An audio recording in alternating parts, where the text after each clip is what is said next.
Hello my dear gardening friends! This video is for those folks who would love to introduce beautiful, luxurious plants into their gardens, roses, and they don't really know if those beauties would be successfully growing in their gardens.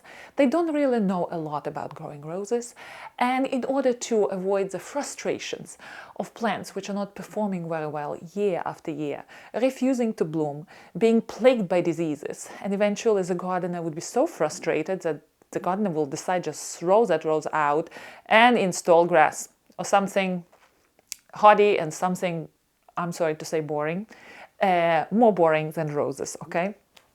So in order to avoid those situations, I decided to make this video. Also, this video would be for those folks who do have roses growing, and it doesn't matter what type of roses, but those roses are not performing well. And by great performance, I mean lush, beautiful foliage, wonderful, multiple blooms, and I generally want for gardeners to have maximum satisfaction from growing roses in the garden.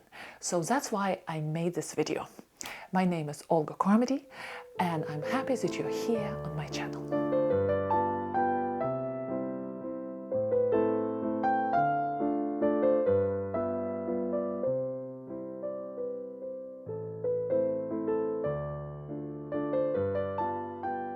There are 5 major points which I'm going to stress in this video, and some of them are well known and some of them are greatly overlooked. And at some point I was a beginner rosarian, beginner gardener, and I understand why such point as soil is just treated as something which we don't need to pay attention to. It's this dead medium where we plant different plants and soil will perform no matter of what. So the first point, how to grow roses successfully, the first suggestion or the first topic to pay attention to would be climate, where we garden. And you know what? So many people don't know about the climate in depth where they live. And if you're new to my channel, I garden in coastal Connecticut, zone 6-7, just borderline. And when you Google what is the weather type in coastal Connecticut or generally in Connecticut, people will see, I see a lot of different books written about weather in certain states, so you can do the same. And when I read those books, I'm learning that weather in Connecticut is continental, cold, winters are fairly cold and long, summers are fairly short and mild. And we do have prevailing winds coming from the northeast in winter, bringing all the coldness into our area. And then in summer, the southern winds are coming from the south of the country of United States, and they're bringing a lot of humidity. So as a result, the enemy number 1 for me is black spot for roses.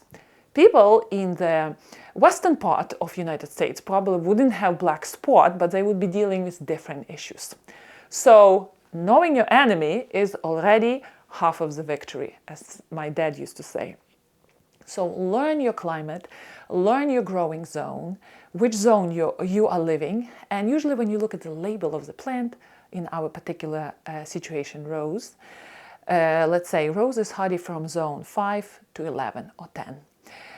I usually don't go, if I would live in zone 5, I wouldn't go for roses which are hardy to zone 5 because it's dicey. You don't know if rose will survive through the winter. But generally when the grower says that rose is good to grow in zone 5, it means that the chances are high that that rose will survive through the winter in that zone. I usually buy roses which are hardy to zone 5. I don't touch roses which are hardy to zone 6 because I don't want to sit during the cold winter days and wondering, is my rose going to survive or not?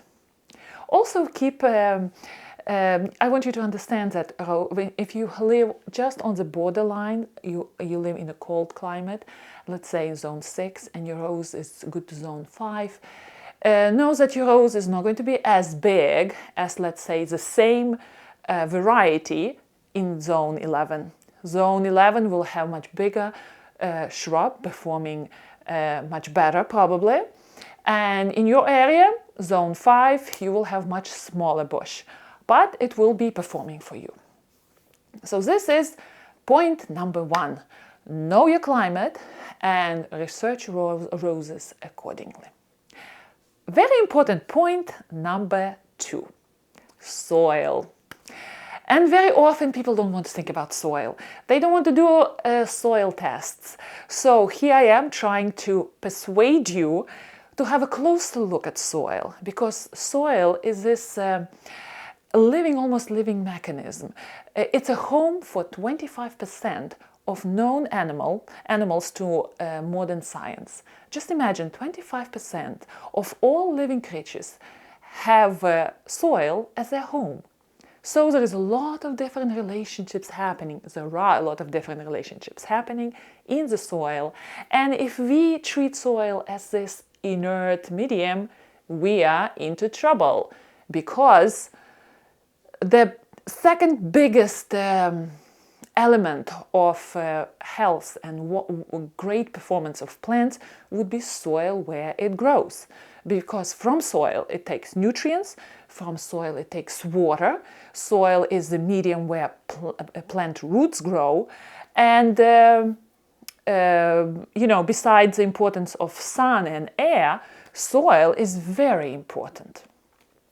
And you know what? Because now we are modern gardeners, we want any plant we want to grow. And if let's say we would live in the old age, as I remember my father, I grew up in Ukraine in the farmland area, and my father would say, oh, this plant doesn't want to grow well in our area, so we are not growing it. But in our days, right now, especially in US, in well-developed countries where we can alter the conditions, we want every plant to grow where we live.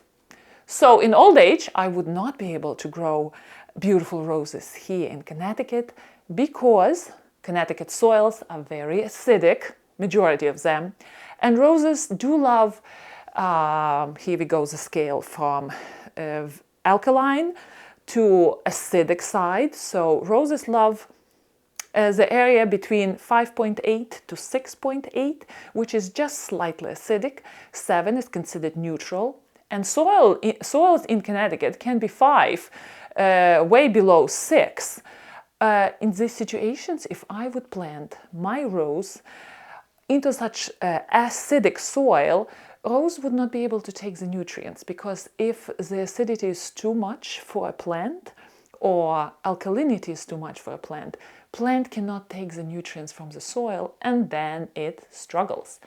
And no matter what we do, we water it, it's on a beautiful sunny location, but for whatever reason it looks miserable and we don't know why. Hence, we have to do a soil test before we even introduce roses to a certain spot in our garden. Unless you know the pH of your soil and you're comfortable with the spot, you know that the soil there is nice, rich, deep, almost neutral, slightly acidic. And you might say, hey, Olga, you live in Connecticut. Connecticut soils are very acidic, so what's happening with your roses? How come they're performing well? Well, I do live near Housatonic River, and river valleys are famous for having less of acidity in them, and that's exactly what's happening with me here. I have I believe it's a loam, but it's silty or sandy loam. Yes, it's sandy loam where I live. And the area I live can be different very quickly. I was looking at the map. And if you want to find out what soil you are living on, you just Google what soil do I have in the town I live in. And very often you can find the map where there are detailed pictures of what type of soil you have. So my soil is sandy loam, and it just happens to be the soil in which roses perform the best. I just got lucky living in the area where I live. If I would live somewhere in other parts of Connecticut where soils are very acidic, I would have to alter the acidity and bring it up a little bit. But if you don't know that, and you're planting, you're spending money, you're investing into these plants coming into your garden, don't you agree that it's much easier to send for the test of your soil? And if you don't know how to do it, every state university has an extension, and there they do the laboratory testing. And by the way, one of the ladies who is in charge of Connecticut Test Laboratory was giving us a lecture the other day. I am in Master Gardening program, and she had a wonderful lecture on soil. So if you are intimidated about sending your soil for testing, it's not a big deal. There are just 2 or 3 people in this laboratory. They're great gardeners. You can give them a call. They will be very happy to talk to you, direct you in case you don't know where to go. And it's a very smooth process.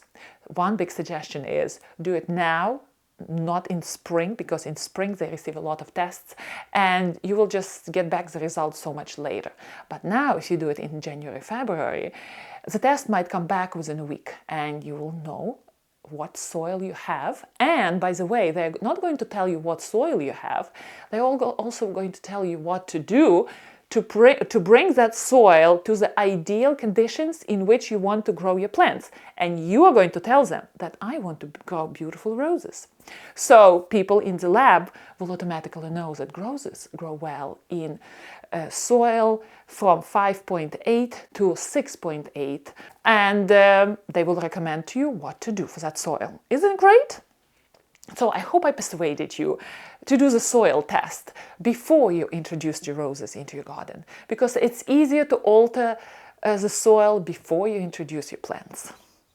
Another thing, another point, which is probably less overlooked, is sun. Roses generally do love sun. They love basking in the sun, and it is a traditional rule that at least 6 hours of direct sun is a must.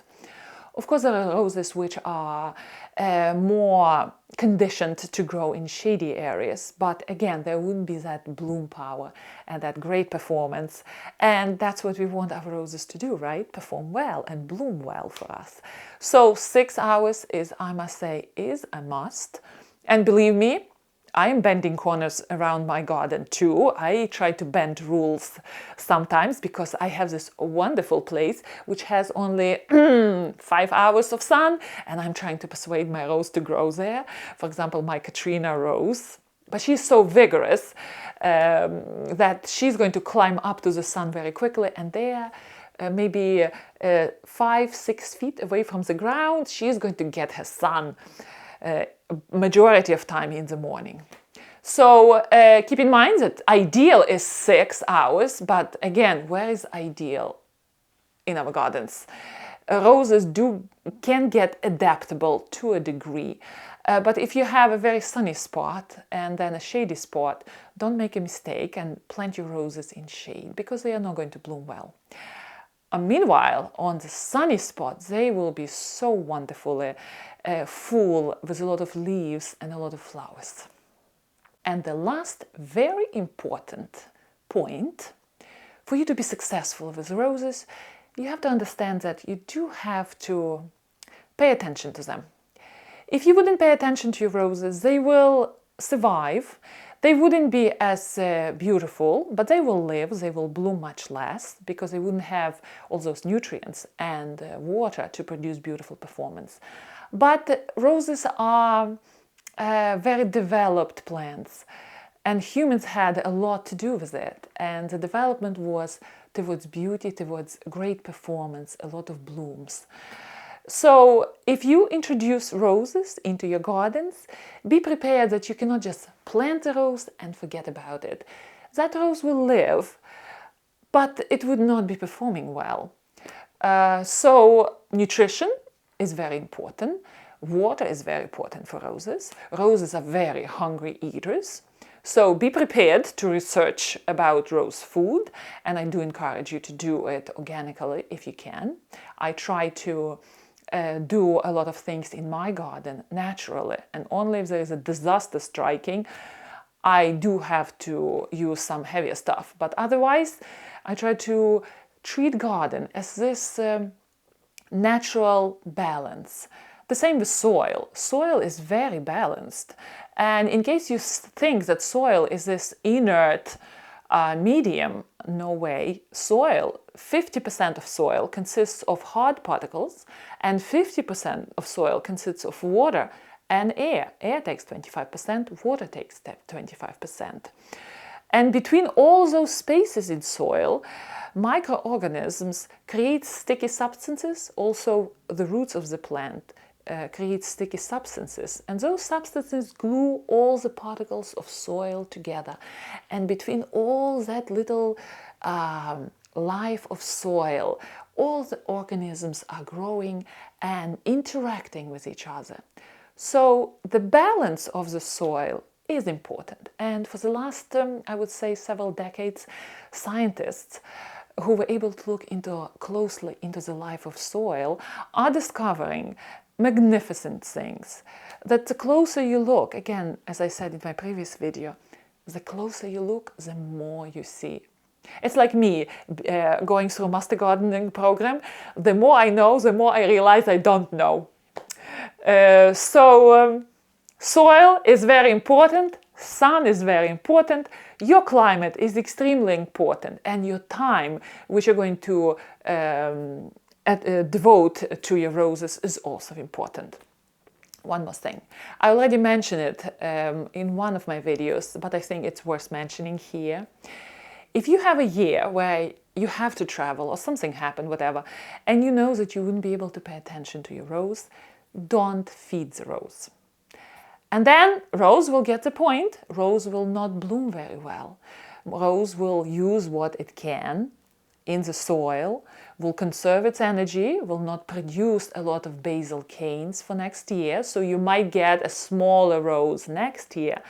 But your rose will not die or will not be damaged by all those nutrients coming into its system with spring rain and soft, mild weather, and then harsh summer comes and there is no food and no water, and rose already developed all this lush foliage and there is a big dieback. So that's another suggestion. If you know that there will be a year without care, do not fertilize. Happy gardening, and I will see you next time. I hope this video was helpful.